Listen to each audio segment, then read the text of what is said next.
Cable TV ప్రేక్షక దేవుళ్లకు మా విజ్ఞప్తి. ఎన్నో సంవత్సరాలుగా మీ కుటుంబంలో ఒకరిగా మమ్మల్ని ఆదరిస్తున్న కేబుల్ టీవీ ప్రేక్షకులకు ముఖ్యమైన మనవి. కొత్తగా వస్తున్న కార్పొరేట్ కంపెనీలను, వాటి కుట్రపూరిత ప్రకటనలను నమ్మి మోసపోకండి. ఎందుకంటే జియో నెట్వర్క్ వచ్చినప్పుడు అంతా ఉచితమన్నారు. అలా కొన్ని రోజులిచ్చి మనకు ఇంటర్నెట్ అలవాటు చేసి మిగతా నెట్వర్క్ కంపెనీలు నష్టాల పాలైన తరువాత మెల్లగా 1 సంవత్సరం జియో సేవలకు రూ. 499 తరువాత ఒక్కసారిగా గడువు తగ్గించి 84 రోజులకు రూ. 499 కాని ఇప్పుడు రూ. 666కు 84 రోజులంటున్నారు.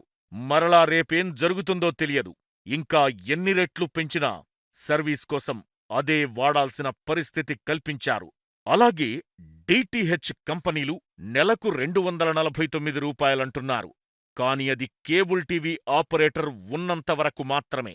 ఒక్కసారి కేబుల్ వ్యవస్థ పక్కకు తప్పుకుంటే తరువాత డిటిహెచ్ వాళ్లు నెలకు రూ. 1000 నుండి 1500కు పెంచవచ్చు. అంతకన్నా ఎక్కువ కూడా కావచ్చు. అప్పుడు వినియోగదార్లు ఏమీ చెయ్యలేని పరిస్థితి. ఎందుకంటే టీవీ చూడకుండా ఉండలేం కదా. కాబట్టి అందుకే కేబుల్ టీవీని ఆదరించండి. డిటిహెచ్లను